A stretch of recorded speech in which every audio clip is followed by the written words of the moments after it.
is our home. We're excited to be here today. For those of you who don't know me, my name is Josie Flor Saponat. I am the National Communications Director at CASA. Thank you for being here on this very chilly afternoon. It's cold out here, and it's even colder from the federal government, according to what we're seeing. I was born here, right in St. Agnes Hospital. I was raised here. I live here, and I love living here. Because this county, I know, is one that we can believe in. This county is one where people can dream, where they can have a future, the freedom to raise a family, to have a job, to go to school, to wake up early, make sure that what they want can be accomplished. That's the Baltimore County that we believe in, and that's why we're here today.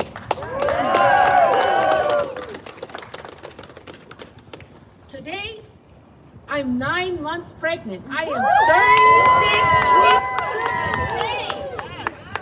And I'm excited because I have the privilege of raising my baby here in the place where I love to live, where I know we can build a county that we can believe in. And I look around and I see so many other Baltimore County leaders brave enough to dream, brave enough to advocate for that same future, where we can live in communities where people, no matter the color of their skin, where they came from, the accent that they have, they belong here. They deserve fair wages and great schools and affordable housing, That's right. affordable health care. That's the county that we're fighting for. A county where we can solve problems as a community, relying on each other and not a militarized police force. No. We stand here bravely in front of a grim and grisly future coming from the federal government.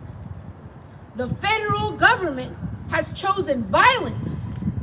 The federal government has chosen to disappear, to abduct, to kill people right off our streets. Shame!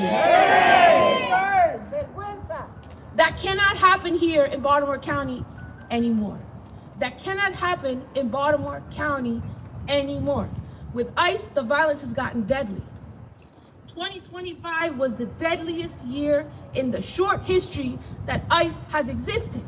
32 people have died at the hands of ICE detention. We're only a couple days into 2026, and already 2 people have been killed by ICE agents. Keith Porter, Renee Nicole Good have died at the hands of ICE agents. Shame. That violence does not belong here.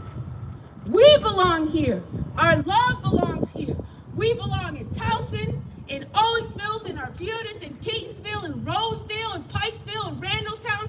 That's Baltimore County, and that's what we're fighting for.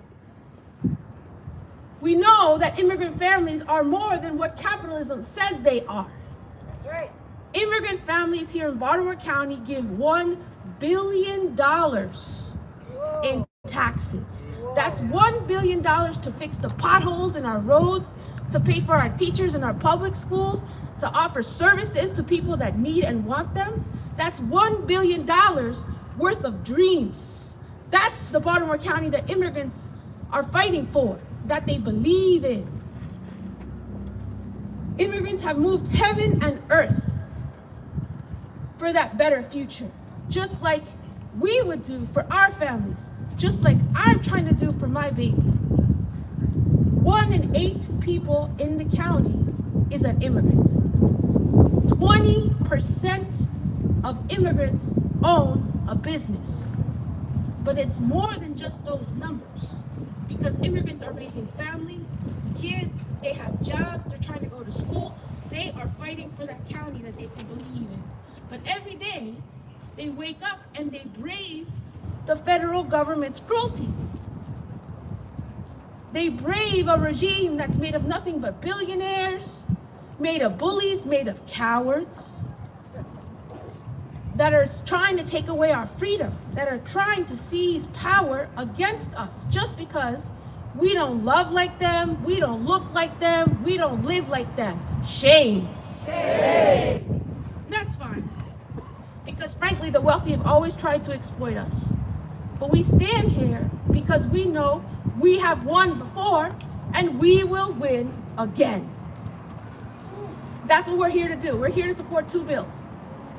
First of all, the Baltimore County Trust Act, everybody, bill number 9825. It does three things. First, it mandates that every federal agency that wants to access county resources needs to get a warrant. ICE wants to dig around in our databases, get a warrant. Yes. Right. Two, it says that all residents who live here, doesn't matter their immigration status, can access county services. Without fear, without discrimination, they can walk right in and happily say, this is what I want to do. Love it. Three, the Baltimore County Trust Act says that ICE can't use our county, can't use our workers, can't use our buildings to detain people unless a judge says so. ICE, get a warrant. Second bill, number 9725 for an Office of Immigrant Affairs. That means enshrined into law will be a permanent office with real people, real resources, real commitment to ensure the well-being of immigrant families in the county. Love it. That's the Baltimore County that I know. That's the Baltimore County that all of us here are fighting for, that we want for our families, for our loved ones. That's the one that we're gonna march for, we're gonna testify for, we're gonna rally for, that we're gonna believe in. Before I close up, we're gonna do one thing. We're gonna send one special message to the White House and to everybody that heads up the federal government right now. They can send masked men into the streets after us. We're gonna keep showing up. We're gonna keep rising up. Our movement will keep growing. We are brave, and the brave of us are going to stand up to protect our immigrant neighbors, are going to stand up to protect our freedom, are going to stand up to protect our future. We are ready to go for the Baltimore County that we can believe in. Thank you, everybody.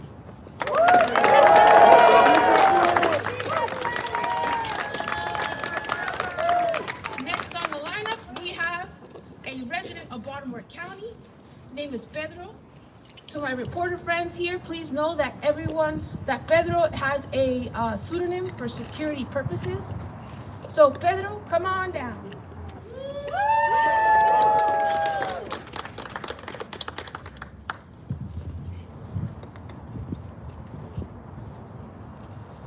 Hola, buenas tardes a todos. Primeramente doy gracias a Dios. Hello, everybody. Good afternoon. First of all, I'd like to thank God. Mi nombre es Pedro. Tengo 23 años viviendo aquí en los Estados Unidos y soy orgullosamente salvadoreño. I have 23 years living here in the United States, and I am a proud Salvadorian. Mi viaje comenzó hace más de 2 décadas cuando llegué a este país con un sueño en el corazón de construir un mejor futuro para mi familia. My journey started here more than 2 decades ago when I arrived to this country with a dream in my heart to build a better future for my family. Desde el principio enfrenté desafíos, tuve que lidiar con la incertidumbre de no tener un hogar propio, pero nunca me rendí. Since the beginning, I faced a lot of challenges. I had to fight against a lot of uncertainty, the uncertainty of not having my own home, but I never gave up. Nunca me rendí. Me propuse metas claras y trabajé duro para ello. Primeramente, obtuve mi licencia en el lapso de 5 meses. I proposed some real goals for myself, and I worked hard to get it. First of all, I wanted to get a driver's license within 5 months. Luego me trasladé a un apartamento con mis hijos, ya con mi nombre. And then I was able to get an apartment building for me and my children. Y luego, gracias al apoyo de amigos o hermanos de la iglesia que me aconsejaron, logré obtener mi townhouse. Digo mi townhouse porque está mi nombre, pero gracias a Dios es lo que representa el esfuerzo y la dedicación a la que me he sometido. And thanks to my hard work, thanks to my church brothers and sisters, I got my own townhouse in my name. And I say my townhouse because it is in my name. And I'm very grateful to be paying for something that's mine because of my hard work and dedication. Hoy, como miembro de una comunidad, me siento llamado a ayudar a inmigrantes a superar sus propios desafíos. Now, I, as a member of this community, I feel called to help my fellow immigrants to overcome their own challenges today. Creo firmemente en las oportunidades que este país nos da, pero debemos de educarnos y motivar al inmigrante. I firmly believe in the promises that this country offers, and it's important that we adopt them. Por lo que estoy comprometido a ayudar, a motivar y a educar a mi comunidad a modo de que comprendan que con el trabajo duro y rectitud y determinación también pueden lograr sus sueños. I have made a firm commitment to inform and to inspire my community so that they understand that with hard work, with firmness and determination, they too can accomplish their dreams. La aprobación de la ley de confianza significa todo para mi familia, para mi comunidad. Significa que el sueño por el cual hemos luchado durante varios años, sigue vivo aquí en el condado de Baltimore. Passing the Trust Act in Baltimore County would mean so much for me and my family, this community. It would mean that the dream that I have fought for so many years to accomplish is alive here in Baltimore County. Y significaría que nuestros jóvenes pueden seguir contribuyendo con mucha valentía y rectitud al crecimiento de este país, de nuestro país. Passing the Baltimore County Trust Act would mean that our youth would be able to contribute with braveness and with firmness the growth of this country. Estamos conscientes que en cada rincón de nuestra comunidad hay historias de personas altruistas y de mucha superación. Juntos podemos crear un mejor futuro en todo lo que tengan la oportunidad de poder prosperar. In every corner of our community, there's stories of altruism, of resilience, and together we can build a future so that everyone has an opportunity to prosper. Cierro esta bendición, este privilegio, con una lectura bíblica, porque considero que todo lo que es la comunidad hispana estamos aptos para brillar. Y lo dice en la... I'm closing with a biblical message so that the Latino community, the immigrant community can shine. Dice en el Antiguo Testamento de la palabra de Dios, en Isaías 61, levántate y resplandece. Así debemos de levantarnos y resplandecer en este país. Gracias. In the Old Testament, it says in the book of Isaiah, rise up and shine. Just like we're going to rise up and shine here today. Rise up.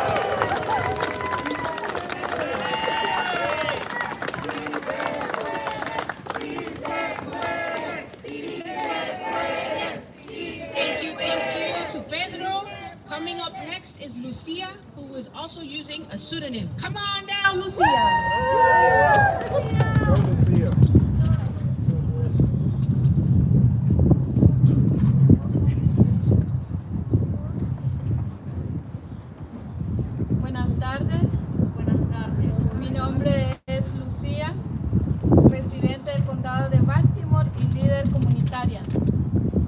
Good afternoon, my name is Lucia, Baltimore County resident and leader in my community. Soy madre hondureña de 2 hijos. Vine a los Estados Unidos con un sueño. I am Honduran and the mother of 2 children. I came to this country with a dream. No solo darle un futuro mejor a mis hijos, sino también para conseguir contribuyendo a la educación de los jóvenes y niños en esta comunidad. That dream is to not just give a better future for my children, but also to keep contributing to the education of youth and to the children in this community.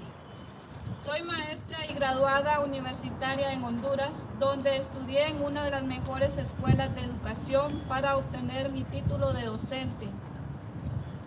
I'm a teacher and a university graduate in Honduras, where I studied at one of the best schools to obtain my teaching degree. Mi pasión siempre ha sido enseñar y compartir los conocimientos que he adquirido a lo largo del tiempo y de los años. My passion's always been to teach and to share the knowledge that I have acquired over the years. Ahora en este nuevo país estoy en el proceso de validar mi título universitario para poder seguir sirviendo a la comunidad como educadora. Now in this country, I'm in the process of validating my university degree so that I can continue to serve the community as an educator. Lo que más deseo es tener la oportunidad de dar clases y contribuir un poco de lo que sé en este país, todo lo que me ha ofrecido. What I want the most is the chance to teach and to give back a little of what this country has offered to me. Creo firmemente que la educación es una herramienta poderosa para el cambio y el crecimiento, tanto personal como comunitario. I firmly believe that education is a powerful tool for change and for growth, both personally and community-wide. La ley de confianza es una luz de esperanza para muchos de nosotros los emigrantes. The Trust Act is a beacon of hope for many of us immigrants. Si esta ley se aprueba, significa más oportunidades para quienes como yo queremos contribuir a nuestra comunidad. It means, if this law were passed, it means more opportunities for those of us who, like me, want to contribute to our community.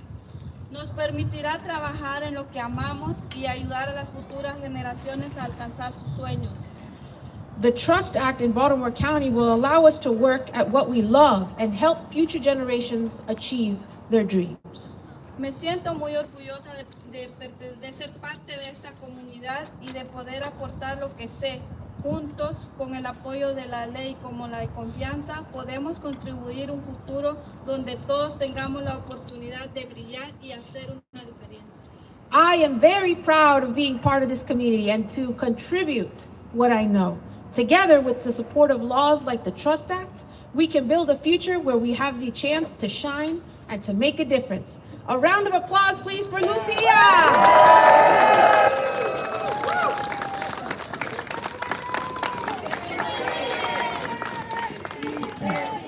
Coming up next on the agenda is Councilmember Izzy Patoka. Well, hello, everyone. Hello. So, civility is highly underrated. And over the past year, the idea of civility has been diminished. And so we are here gathered today, the people in front of me, the people behind me, we're all here gathered to add some civility, because this is about civility, it's about dignity, but it's also about action. And so, good afternoon, everyone. My name is Izzy Patoka. I'm a councilman for the Baltimore County Council, and I'm the sponsor of bills 9725 and 9825, also known as the Trust Act. And why are we calling this the Trust Act? It's not two random words put together. We're calling this the Trust Act with intent, because we need trust in our government, we need trust in our communities, and we don't have it now with the Trump administration and how he has empowered ICE to act across this country, and we're not going to let that happen in Baltimore County. And so this really is about action, because we have choices in life. We can either be spectators in life. We as elected officials could come in and bide our time and watch things go by, but not act. But here, we are required to act.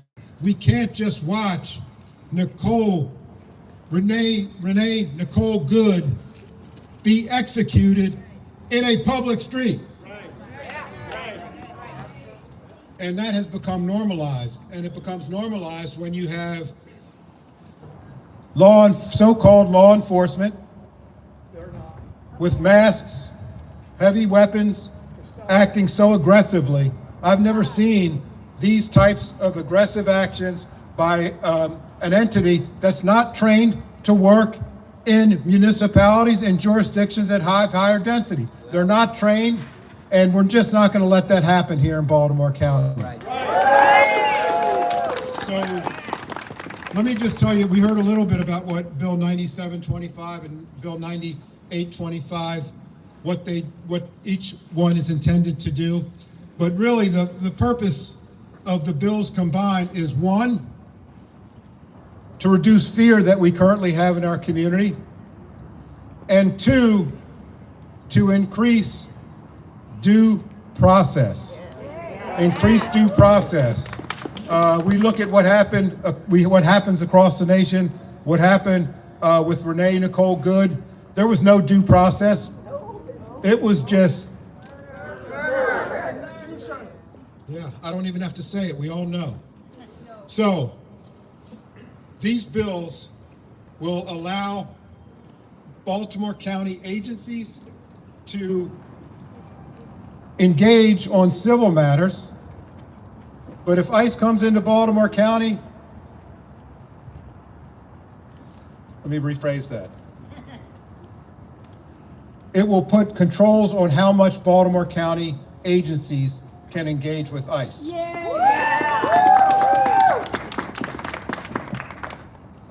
And if it's a civil matter, we will not engage.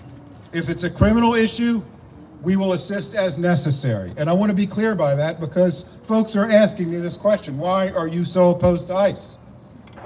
Well, for a variety of reasons, but mostly we don't want to allow our databases, our issues related to civil matters, we don't really want to assist them. They're not qualified, they're not equipped, and so we're going to offer that as part of this law. And I'm asking all of you to act today, to stay here. We have 55 speakers signed up tonight.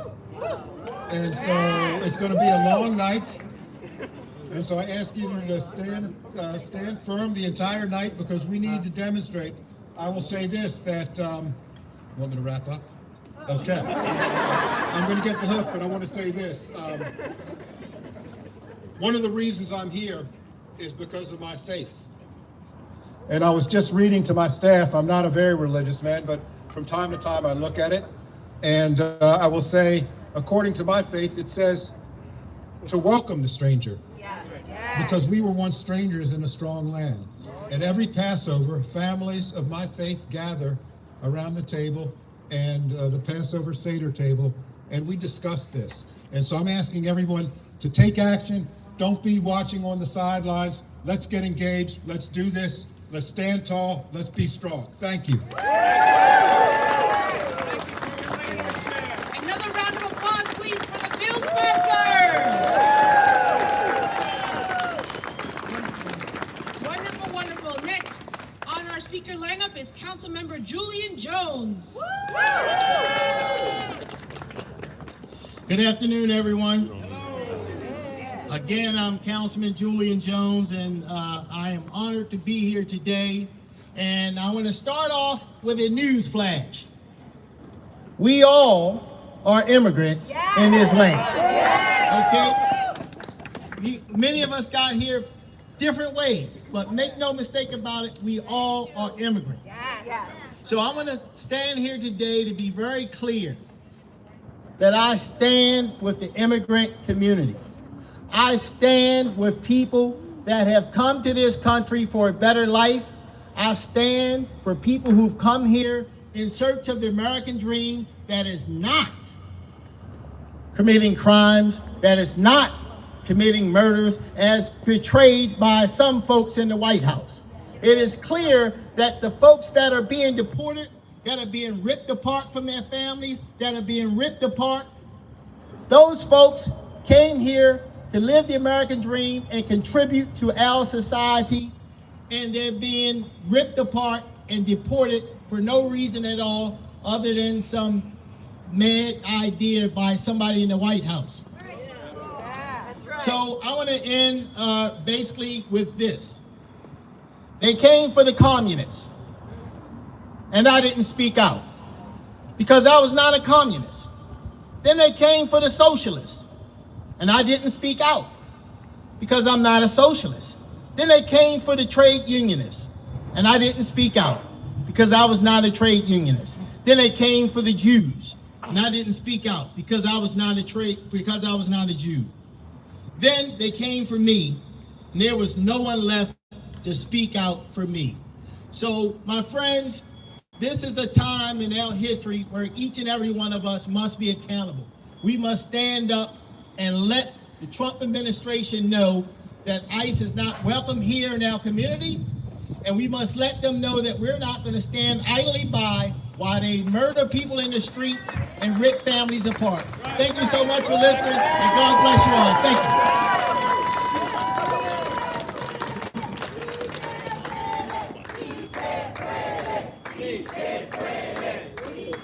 Another round of applause, please, for the councilman.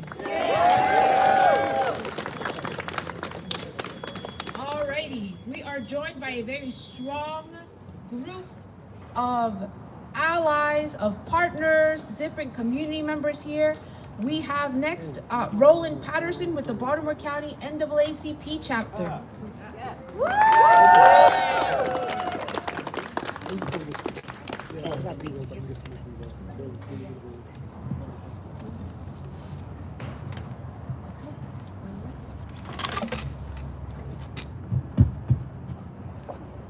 Good evening.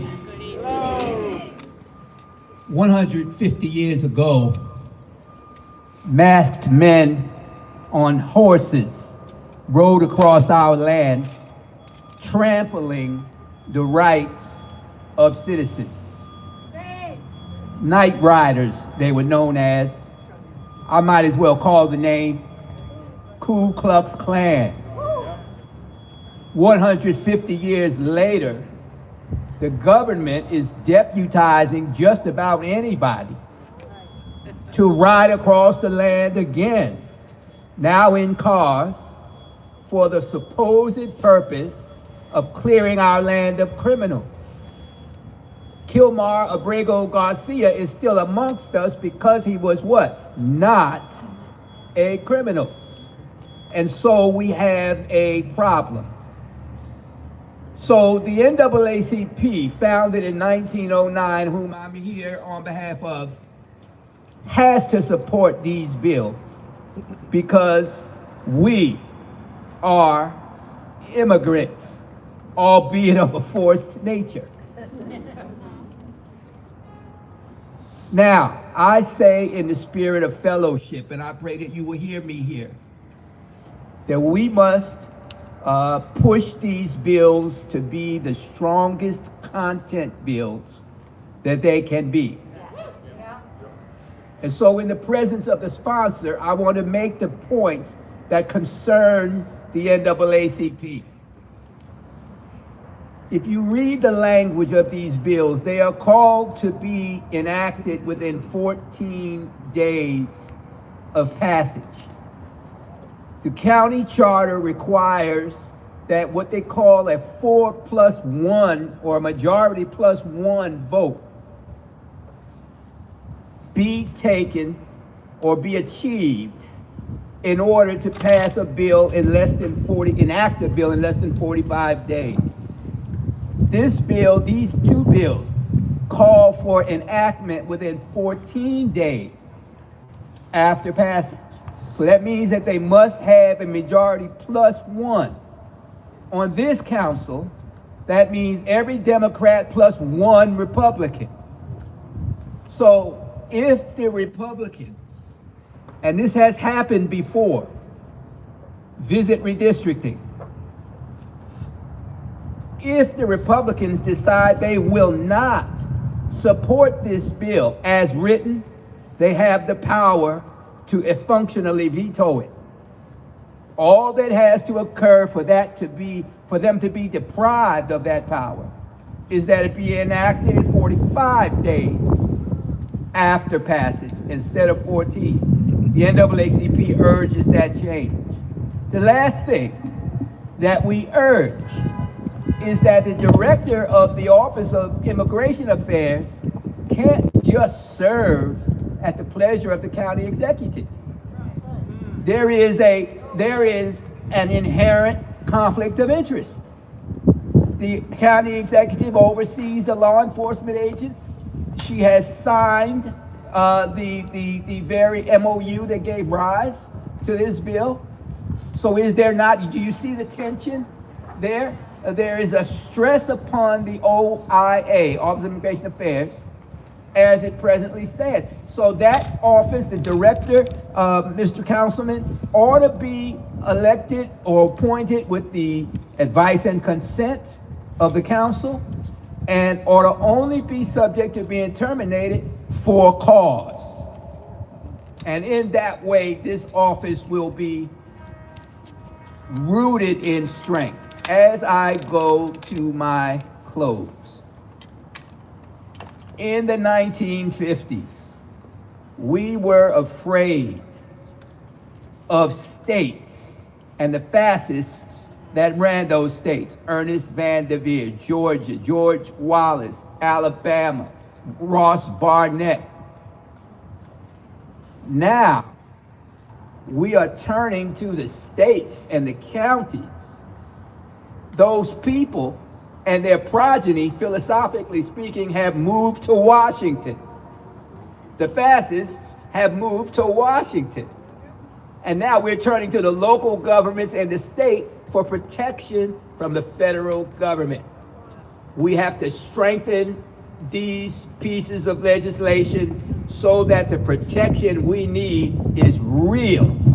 We are America. We are the citizens. We must make this the home of the brave and the land of the free. Thank you so much for your attention.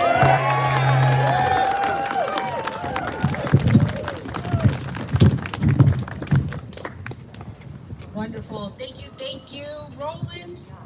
And thank you to the bill sponsor, Izzy Patoka, Councilmember Izzy Patoka. We're excited to work together to keep this going and to keep moving the bill forward.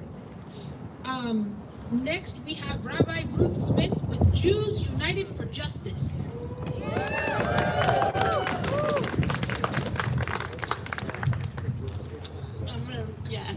Well, I know that it's cold out here, but you all, the energy that we have is keeping us warm. The energy that we have to fight, and our councilmen are fighting for us and fighting with us, and we're fighting with them. And that will keep us strong and keep us warm. And I thank all the people that have been speaking and for the energy that they're giving us. Hinei ma tohu mana'im, how good it is for us all to be together, to fight against this, to stand with our council members as they attempt to push these bills through to stand against the dangerous policies of our current federal government that is working overtime to overturn everything that makes this country great while making our streets less safe. As I said, I'm Rabbi Ruth Smith, and I'm speaking here on behalf of Jews United for Justice.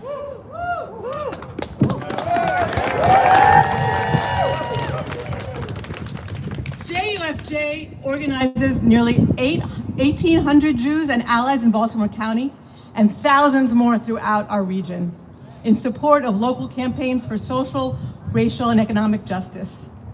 This week in synagogues all across the world, Jews will be reading the story of slavery in Egypt. We will hear the groans of our ancestors as they reverberate across the millennia. We know what it was like to be strangers in a strange land. And over the generations, we have emigrated, becoming strangers time and time again. But Councilman Batoka, let me give you a little explanation about what you just taught, because I was going to teach the exact same phrase. You've heard that phrase before, right? The strangers and the strange. That's not what the Hebrew says. Ger, no, it's not your fault. No. You teach this wrong. I am going to teach you some Bible here. I am going to give you the Hebrew. The word is ger. The word is stranger. It's not strange. It is not strange. Ger means somebody who lives. It comes from the word gar, to live. Ger, it speaks specifically to the person who's coming to live with you. They're coming from away. They're not they weren't born there. They were coming from away to live with you. So when you have your Seder, you can teach all those people around you that it's not a stranger, right? These are our neighbors. These are people who have come to live with us. And Torah understands the human tendency to be distrustful of Gerim, right? It's understandable. That's how we are. People who come from away, we might be a little bit nervous about it. And in fact, the Pharaoh gets nervous. The Pharaoh says, oh, there's all these people here. Let's make them slaves. So that tendency is why it teaches what Councilman Batoka said. V'ger lo tichlatz. Don't oppress the one who has come to live among you. V'atem yadatem et nefesh hager. Because you know the soul of the ger. Ki garitem hayitem be'eretz Mitzrayim. Because you were gerim in the land of Egypt. Torah wants us to recognize gerim in ourselves and to do better than what was done to us.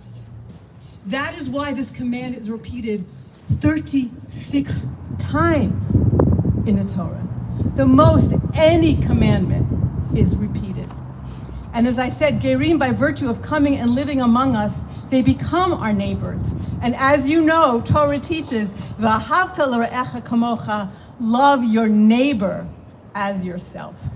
So JUFJ is proud to endorse Bill 9825, Protections for Non-U.S. Citizens, because it holds the Jewish value of protecting gerim. It's a way that the county can strike out against the immoral and most likely unconstitutional policies of the current corrupt federal administration. We are also proud to endorse Bill 9725, Government Reorganization of the Office of Immigrant Affairs, because this upholds our value of supporting our neighbors while strengthening the county's economy. We need these bills to strengthen Baltimore County. JUFJ endorses 9725 and 9825 because these bills help us to live our values, and we endorse them because we need them to build a better future for this county. Thank you.